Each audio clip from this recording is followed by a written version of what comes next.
Good afternoon, ladies and gentlemen. Before I start, I'd just like to briefly thank everyone who's made this conference possible and done the hard work for it, and on my particular occasion for inviting me to be the first to address you.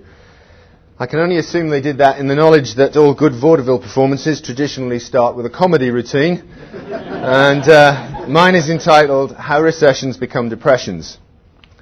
As all Austrians should be aware, recessions themselves only come about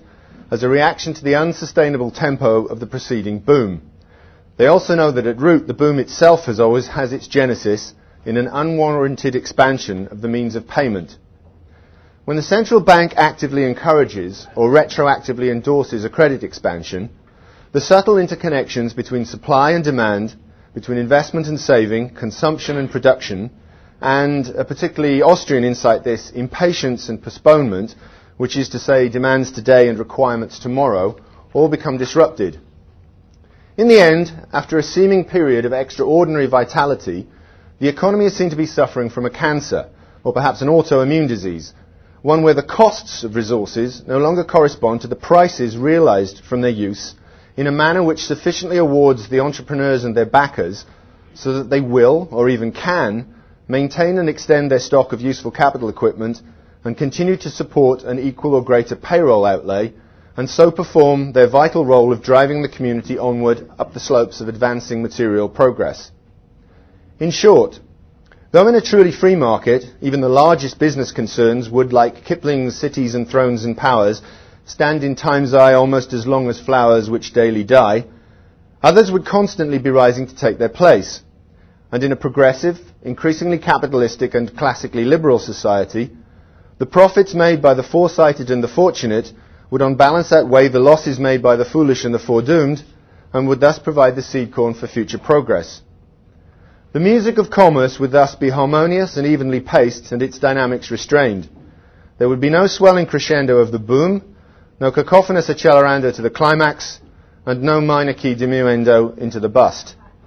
But once the government takes over from the free market as the musical director, and certainly after it appoints the central bank to conduct the orchestra, things are never quite so euphonious.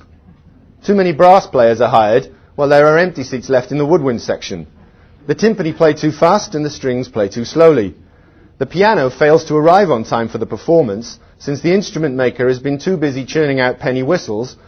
and ultimately, what the band plays, the public no longer wants to hear, certainly not at the prices being charged for tickets.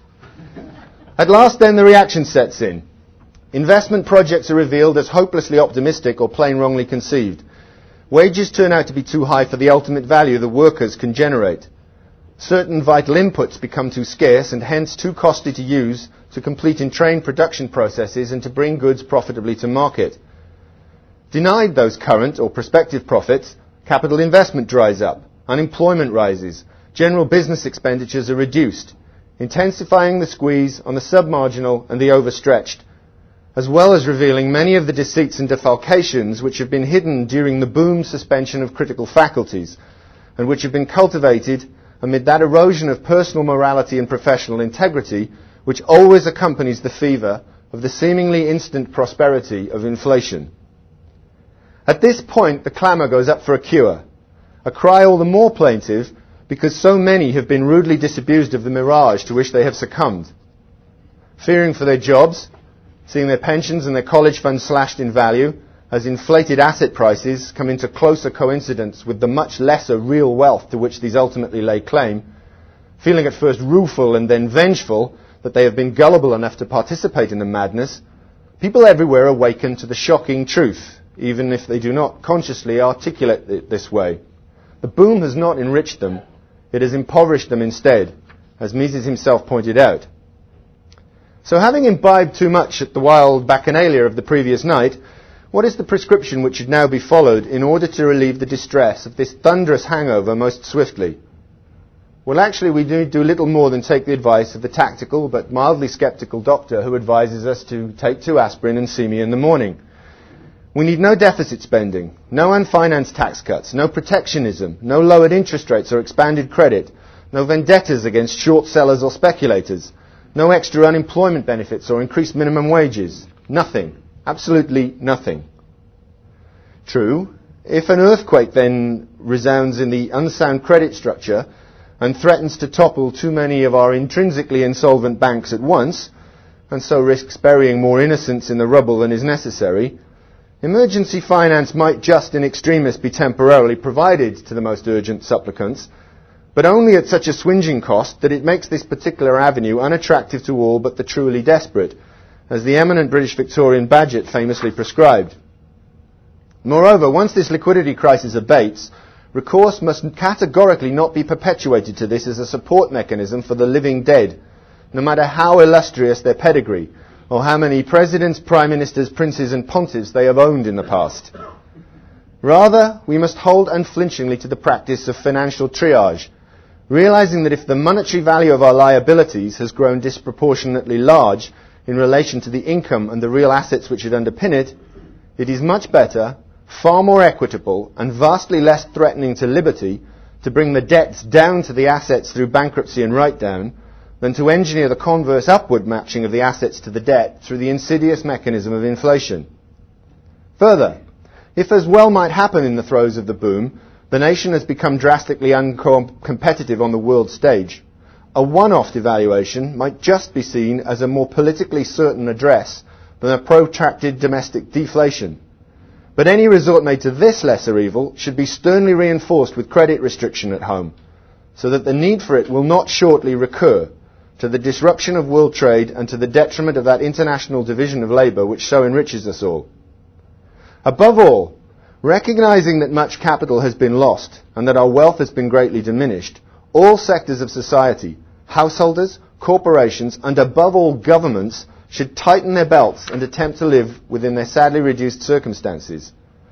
For it is saving, not newly elevated spending, which will ultimately rebuild people's fortunes in this pass. And the sooner that it is grasped that there are no shortcuts by which the penitents may recover the grace from which they've fallen, the more readily the right course of action will be followed.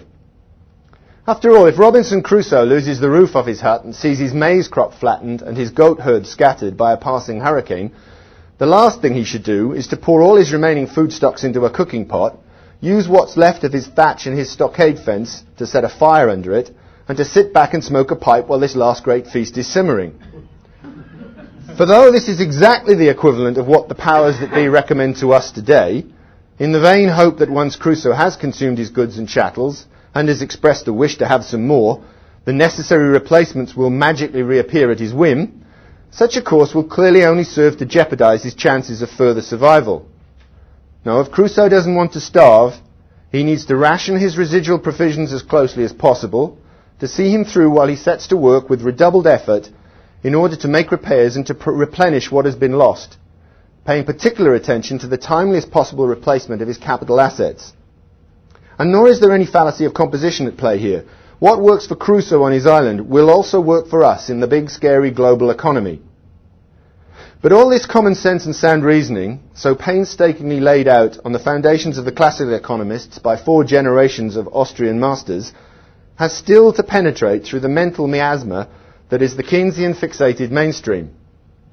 What we need, they cry, is for purchasing power to be maintained, as if this comes about by the issue of paper shopping coupons in isolation from the corresponding production of value.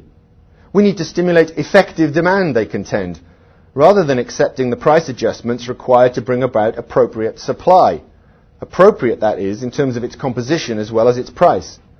And as if demand, in other words the sum of human wants, ever truly wanes in any case. If no one is buying because prices are too high, rather than the sellers yielding, in their now outdated estimations of value, to the worthy buyers, who should be sovereign in all economic transactions, both the Keynesians and monetarist central banks must be induced to ensure that enough new credit floods in so that even the most undesirable goods gain in attractiveness to this now more abundant money.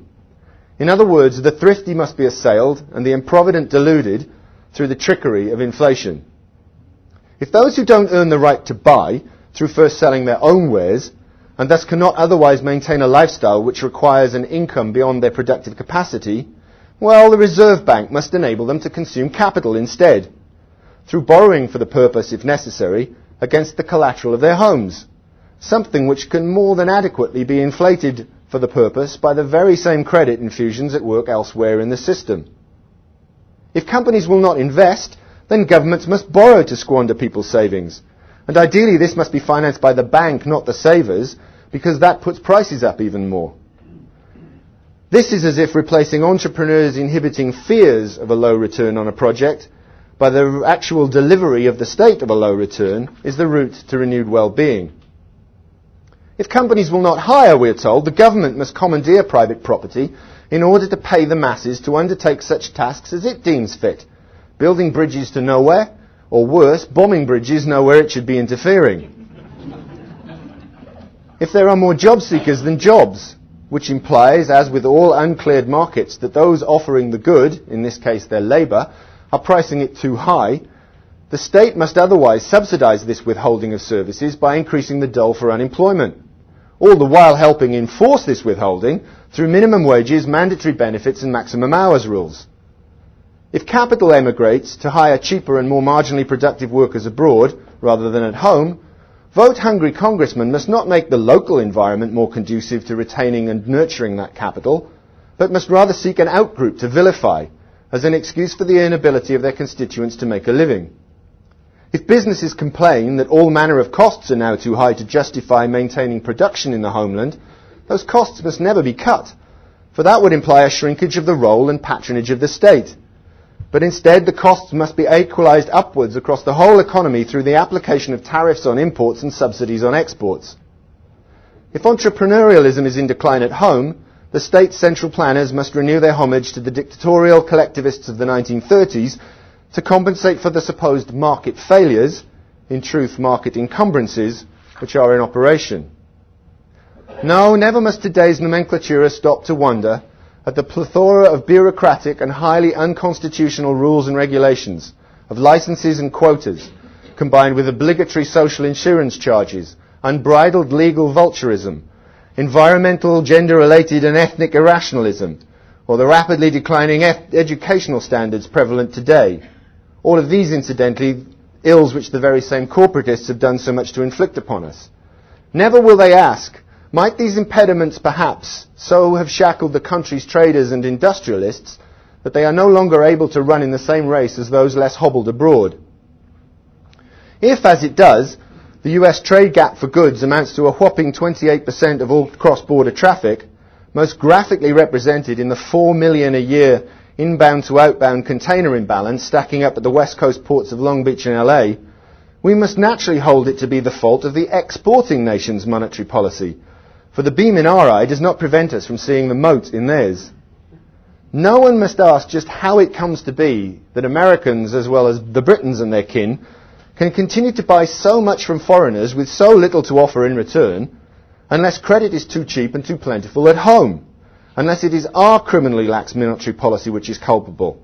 A policy, of course, of which the loudest congressional complainers are also likely to be the most fervent advocates. If Asian workers have sweated long, hard hours to make us goods, earning barely $700 a year in urban China, for example, and if they have also been inveigled into holding on to, rather than spending or selling, the paper promises of goods tomorrow which we gave them in return, and if those pledges, in all their $4 trillion glory, are now too much to contemplate redeeming in full, we must fulminate against these fiendish Orientals for their unfair trade practices, and try to force them to accept less than their due recompense by devaluing our currency and hence the scale of our obligations, while all our other excesses remain unchecked. Finally, if, as is most probable, none of this succeeds in promoting rather than actively preventing a recovery, and so regaining for whichever jack in office it is with whom we happen to be beset, the popularity needed for him and his crew to retain power, we must not be allowed to throw the fellow out summarily and to enjoin his replacement to do it our way henceforward. No.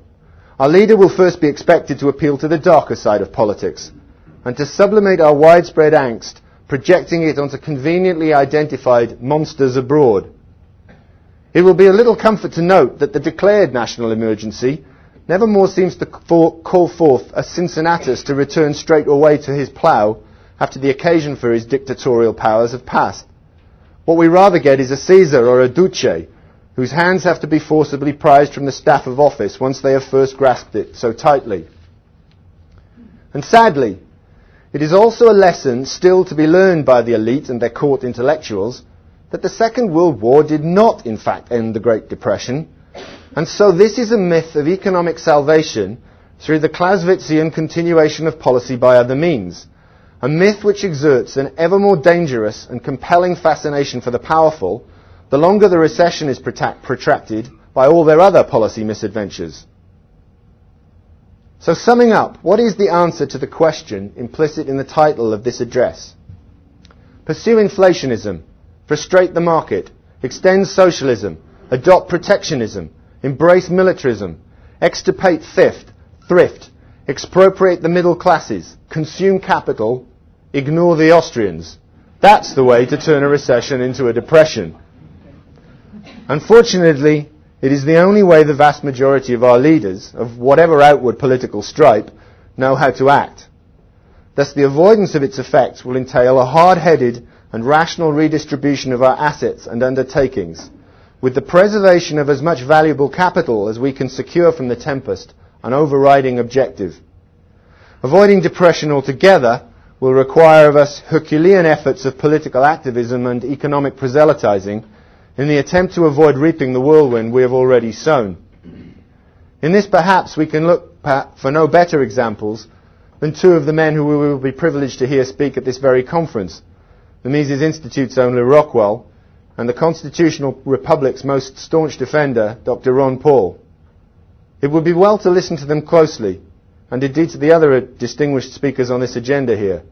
A great deal may depend on heeding the lessons they have to impart to us. Thank you for your kind attention.